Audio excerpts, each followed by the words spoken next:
Hello and welcome to Foreign Policy Focus. This is episode 114 and I am the show's host, Kyle. Foreign Policy Focus is the podcast where I discuss the current events in international news and foreign policy and then give analysis on those issues. For those of you who would take the time to share the show, and this would be a very important show to share, just the number of events happening over the weekend was completely insane. It was very hard to keep up with it all and I spent a lot of time on it.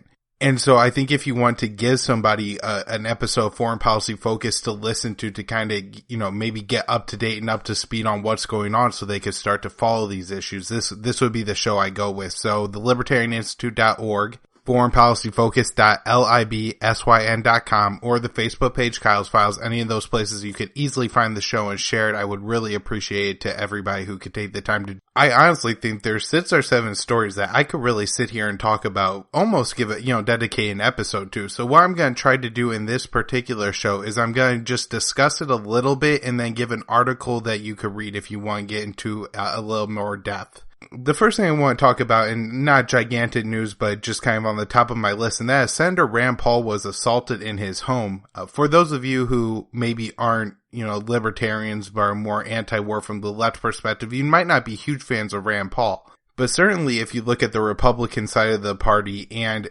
specifically in the Senate, there is nobody more dedicated to a non-interventionist foreign policy than Rand Paul. And it's really the only person at times that will stand up to the worst state and the war makers on a consistent basis in the entire Senate. I know Patrick Leahy and Chris Murphy do a good job on certain issues, and sometimes Bernie Sanders is okay. But it's typically Rand Paul at, making this a bipartisan resolution and doing a lot of work to try to get some Republicans to support. I know the rest of the Republican Party is absolute garbage, but Rand Paul does a good job.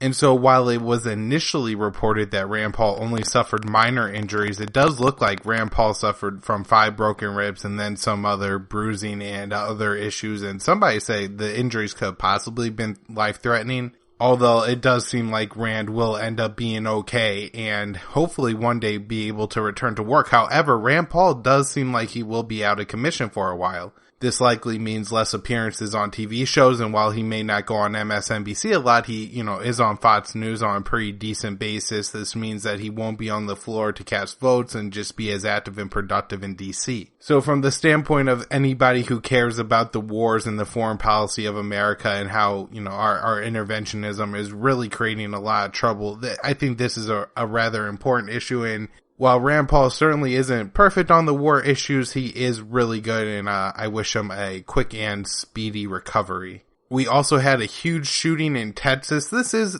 more of a domestic issue, but 26 people in total were killed, and the shooter was a dishonorably discharged veteran. Apparently the man was dishonorably discharged for domestic abuse problems, and I didn't seem to have much to do with his service abroad. If this story ends up having anything more to do with his service or any, aspects to foreign policy, such as maybe him having more knowledge of how to get these weapons or whatever, although he was dishonorably discharged, so I believe that would have meant that he would have been blocked from owning weapons legally in the U.S., but we'll see if this ends up having anything to do. Maybe there's always the PTSD issue or something like that. Not that would necessarily be an excuse for the shooting, obviously, but it could have contributed to it. So we'll look at as time goes on, what happened here and if that has anything more to do with foreign policy.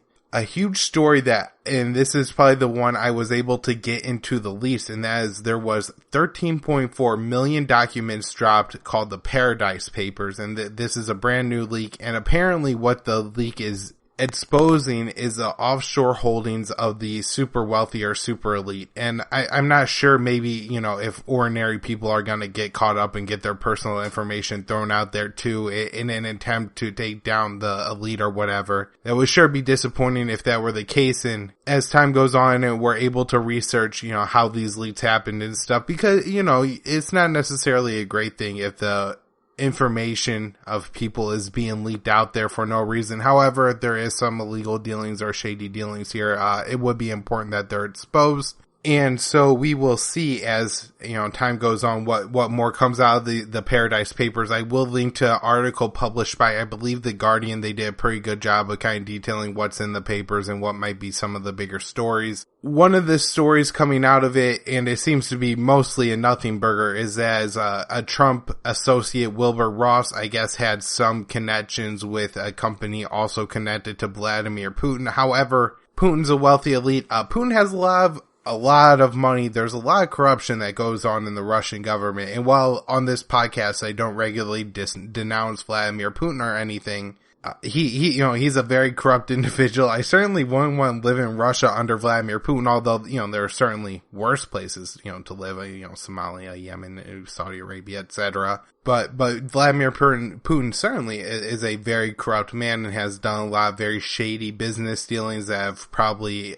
exploited or extorted the Russian people or, people around the world in exchange for Putin to, benefit himself, his benefactors, and his family. We had a huge terror attack in Syria outside of Deir ez-Zor, where we had an Islamic State suicide bomber kill 75 civilians fleeing Deir ez-Zor. Just, I guess, picture for a minute that you're one of these civilians that had lived under ISIS control in Deir ez-Zor for, I think, about 3 years. So that's terrible enough. And then the Libyan army comes to invade you, and the Syrian army comes to, invade the city and take out ISIS and liberate the city for you. But in that process, probably thousands of people are killed by airstrikes and mortar fire and gunfire, either by the Russians, the Syrians, the Iranians, or the Islamic State. And it's super tragic, but you're one of the lucky few who at least survived the absolute carnage and I'm sure suffered immeasurable trauma that you'll never be able to get over. And then on your way out of the city to refuge, you're blown up by an ISIS suicide bomber, and, that's how it ends. It's an unbelievably tough life for what these people who, live in Syria in general, because, like I said, you're going on year 7 of the Syrian civil war, but just especially the people in ISIS-held territory who have gone through so much fighting and so much death. We also have Al-Qaeda carrying out a suicide bombing in a Druze, which is a group or an ethnic group of people living in Syria. Druez is how you spell it if you want to look it up. And there's a Druze village, and an Al-Qaeda suicide bomber targeted and killed 9 civilians. Israel has now threatened, of all things, to invade Syria to protect the Druze people. Now, while I'm sure these people are like the people living in Deir ez-Zor, huge victims of the Syrian civil war and have been living through terrible conditions for years on end, and the Syrian government probably isn't doing enough to protect them. I don't think the Israeli government is doing this for the benefaction of those people, and is likely doing this in order to gain a foothold in Syria, because the Israelis seem to really have a problem with the amount of influence that Iran and Hezbollah now has in Syria. Of course, that Iranian and Hezbollah influence came on the heels of Sunni and American and Israeli support for Syrian rebel groups, many of them jihadists or Islamic State rebel groups, that weakened the Assad regime to the point where he had to rely and now relies on the Iranians and the Hezbollah and Russia and the Shia militias. And so Israel really created for itself the ultimate nightmare in Syria with the way it played its hand. However, now it has a problem with that. Now, to me, this in a way seems to be an empty threat. Like, is the international community really going to stand by while Israel invades Syria? But at the same time, Israel has continued to hold a large chunk of Syria known as the Golan Heights since 1984 and continues to defend that territory today, to the point where if stray mortar fire from the Syrian civil war drifts into the Golan Heights and hits empty territory, the Syrian army will go ahead and destroy a bunch of Assad's army targets in order to, I guess, get back for the mortar fire going into occupied Syrian territory. So maybe Israel follows through. I know in the past, like when Syria and Israel had exchanged threats on shooting or at least firing missiles at Israeli planes bombing in Syria, when the Syrian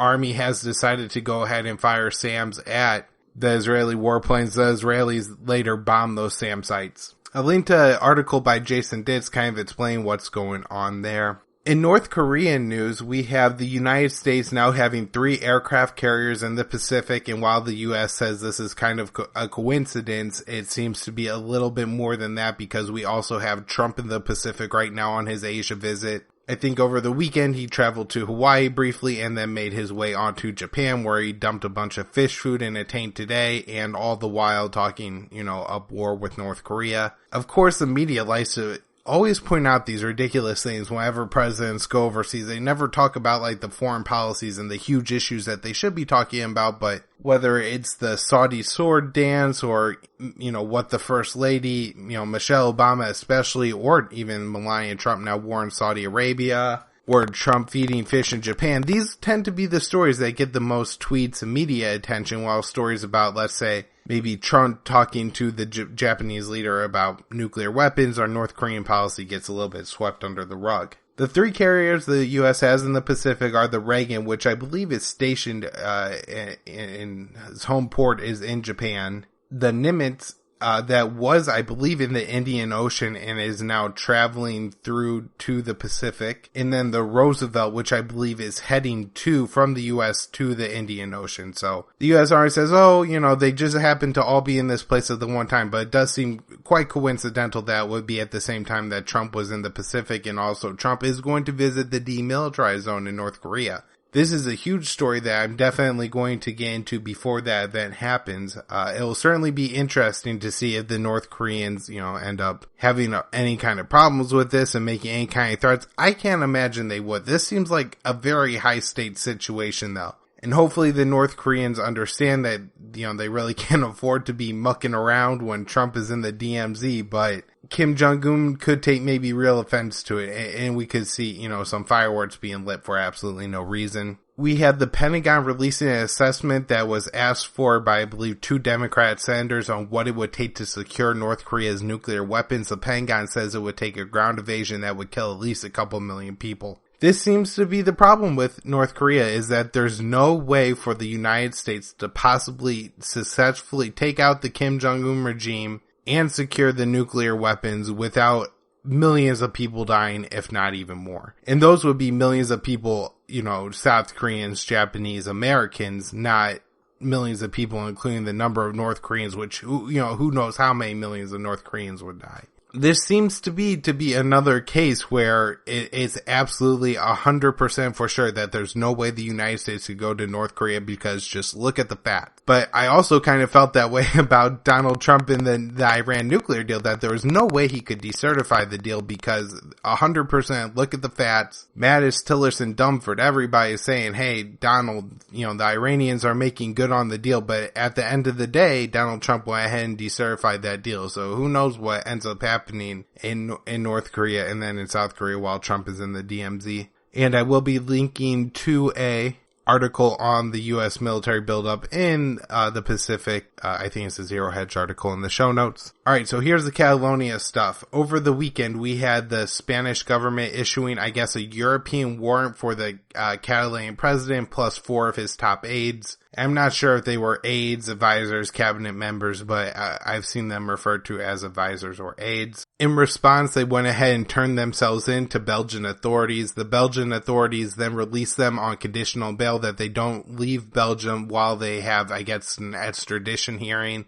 From what I could tell, it looks like Catalan Independence is looking pretty grim at this point. It doesn't look like it's going to happen. What they needed was some kind of international support, somebody from other countries to sign on and say, hey, we'll do business with you, we'll trade with you, we recognize the legitimacy of what you're doing here. But instead, the international community has stand by and, kind of whistled and looked the other way, while the Spanish government has absolutely bullied the Catalan people and the Catalan leadership. There's no other way to describe it. When they tried to hold their peaceful election to decide what they would do, if they would leave Spain or not, the Spanish police came in and injured over 1,000 Catalans, beating them with clubs. This is, teenagers and old ladies alike just absolutely wailing on with clubs. And for nobody in the international community even condemned Spain for that. And then they issue this warrant, and the Belgians, don't tell the Spanish, well, after your behavior, we're not going to help you bring these people back to Spain because we know that you'll treat them poorly.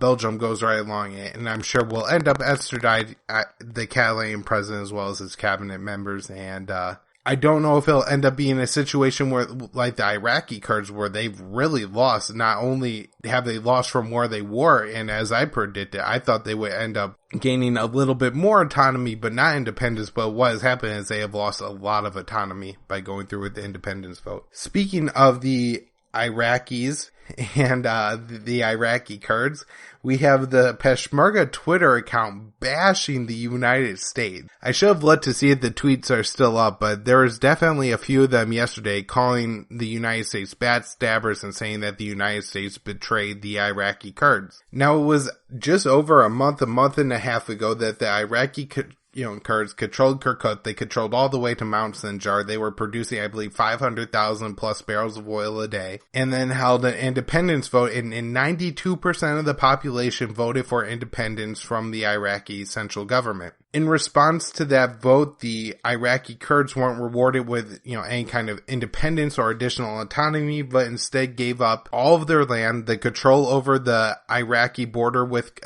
Turkey, which is a huge deal. They lost control of their ability to export oil independent of the Iraqi government. They lost a key alliance with the Kurds and ended up being really now at very much risk of losing autonomy. I believe that Kurdish oil production was cut in half or even more by the territory they lost. A lot of the oil fields were around Kirkuk, which they all gave up.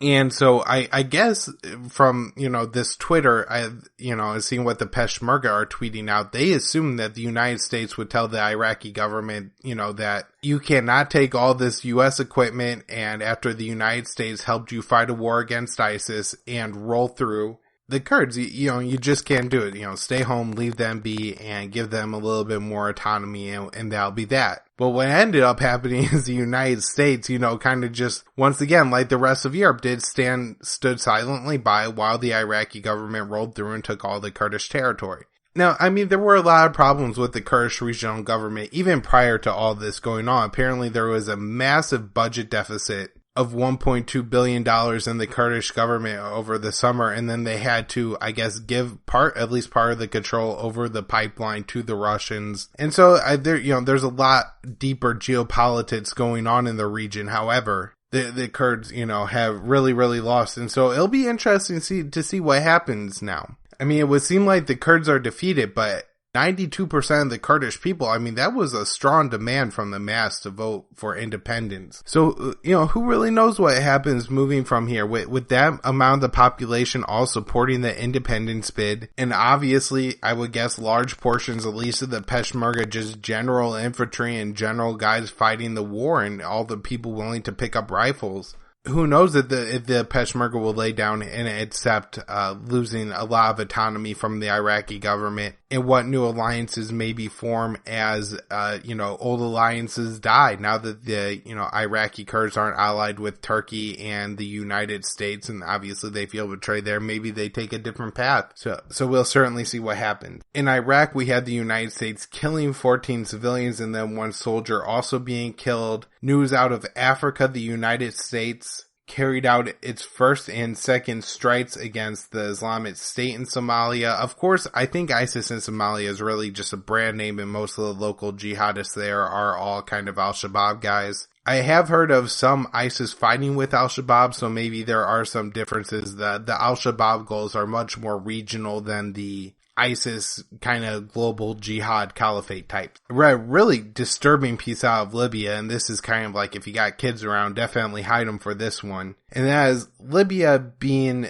I guess, declared as a male rape state. And this is basically what's happened, is that in any way to establish control or have any kind of authority over others in Libya, Libyans have resorted to raping each other and then photographing or videoing those rapes. And so in order to kind of discredit and make sure nobody could hold influence again. And so I guess they, took this one-time general in the street, they sodomized him with a broom handle, and now he can't even get his own son to talk to him. If you're an enemy combatant that I guess is captured, you're placed inside a jail, and there's some reports of people who are forced to be sodomized anytime they want to eat. There are cases, I guess, where refugees come through and they are told that unless they rape the soldiers that are captured, they're no longer allowed to continue on their path. And it's just disgusting and disturbing. I will be sure to link to this article in the show notes page so you guys can get all the details. But this is the state that Hillary Clinton and Barack Obama created out of Libya. So the huge story is what's going on in Saudi Arabia. I guess we'll start the story with, which would have been Friday night, probably Saudi Arabia, where we have a missile launched from Yemen that was allegedly intercepted by the Saudi, anti-missile systems, but the missile was aimed at the Riyadh airport. Now, there's some video that suggests there was some kind of fire at the Riyadh airport, whether that was caused maybe by the anti-missile system, or maybe they intercepted the missile, but I'm assuming, the missile itself has to come down, so maybe it crashes near the airport anyways, starts a little fire. The big significance of this is the Saudi reaction, and what it proves are, I guess, what kind of threat the Houthis are. First off, where the Houthis get these missiles is they are likely converted Scud missiles or missiles manufactured in Yemen. Now remember, the Houthis has been at war with Saudi Arabia for 2.5 years, so they have been developing technology. Also, Yemen was a state that was split into the north and south and kind of fought as a proxy war during the Cold War. So I believe South Yemen were the commies, and they had a bunch of Scud missiles that, of course, when Saleh had the power in the 90s and early 2000s, he had control of them, so I guess they were with his army, and now they are being used and upgraded by the Houthis and the Saleh coalition in order to target Saudi Arabia. For a long time, they had only really been able to fire kind of around Yemen. They had claimed to hit a UAE ship in the Gulf of Aden. They had claimed to hit some targets around Mecca and Medina, which aren't very far from Yemen, but Riyadh is about 1,000 kilometers from Yemen. And so 1,000 kilometers range is a lot further than they had previously have been able to target. Also, this is where a lot of Saudi civilians and princes and members of the Al-Saud family live. And so I'm sure this, kind of is a huge deal to the Saudi people that Yemen is now able to target this far into Saudi Arabia, and should just really go to prove the absolute failure of the current crown prince's Mohammed bin Salman's war in Yemen. Saturday, we get news that the Lebanese Prime Minister has resigned. He didn't resign from Lebanon, he resigned from Saudi Arabia. The initial story and reporting was that the Lebanese Prime Minister resigns and blames Iranian influence in Lebanon from keeping him from getting anything done as his reason for recognition. A slightly more realistic take on this is that the Lebanese Prime Minister was a straight up Saudi sock puppet, actually was part Saudi, part Lebanese, heritage, so he has citizenship in both countries. And he actually met with some Iranian leadership, and I guess this upset the Saudis, so they sent a private plane to Lebanon and told him to get on the plane, come to Saudi Arabia, and read the statement. So a little background on the Lebanese government. There's kind of three main factions and three main power points. One is the parliament and the speaker of the parliament, who is a member of the political division or the political leadership of Hezbollah. There's the president, who is a Christian and holds a lot of power in Lebanon. And then you have the prime minister, who is a Sunni Muslim. I think it's been relatively well known kind of throughout that the Saudi sock puppet of the Prime Minister of Lebanon was just that and wasn't really taken all that seriously there anyways. In fact, the president is telling the Prime Minister that if he wants to resign, he has to come back to Lebanon and make a statement. I guess, without a Saudi gun pointed at his head. So it'll be interesting to see if, he does that and how things go on from there. Now we have the huge news, which is the Saudi Arabian government arresting several top members of the Saudi royal family and other ministers and media personalities, and basically consolidating power in the bin Salman family. I guess the best way to understand what happened here is just going back. You have really three main branches of the Al-Saud family. Al-Saud is, of course, the,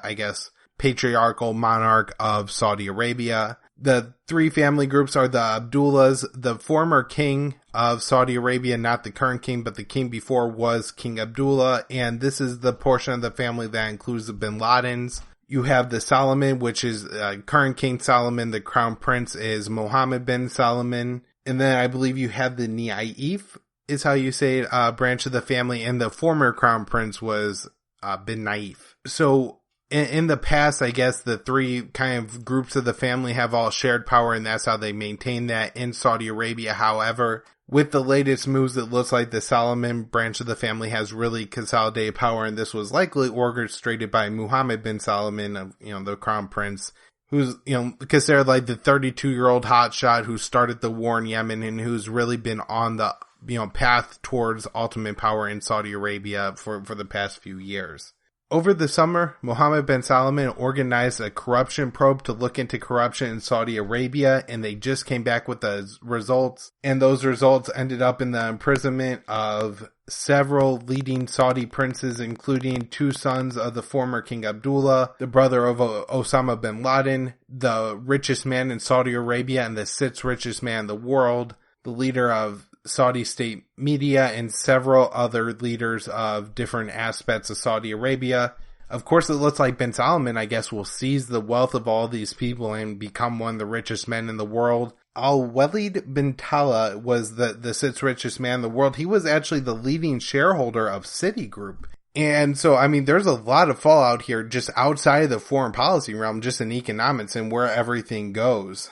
Then you have a very interesting thing, and that is, I guess, Mohammed bin Salman talked to Donald Trump at some point here, and Trump tweeted out that he urged the King of Saudi Arabia to list their oil company, Aramco, on the New York Stock Exchange, which would give the United States regulatory power over the Saudi oil company. And then later in the day, even bigger news is that you have a helicopter crash killing the son of the former crown prince of Saudi Arabia and several other high-ranking Saudi officials. And so in one day, you had 40 plus, high-ranking Saudi officials either killed or imprisoned or stripped from power. You had a massive consolidation of power in, I guess, the, crown prince of Saudi Arabia, MBS. And so, what kind of implications this has on the Middle East and Saudi Arabia is really yet to be seen. I don't think anybody could possibly really at this point know or really identify all the,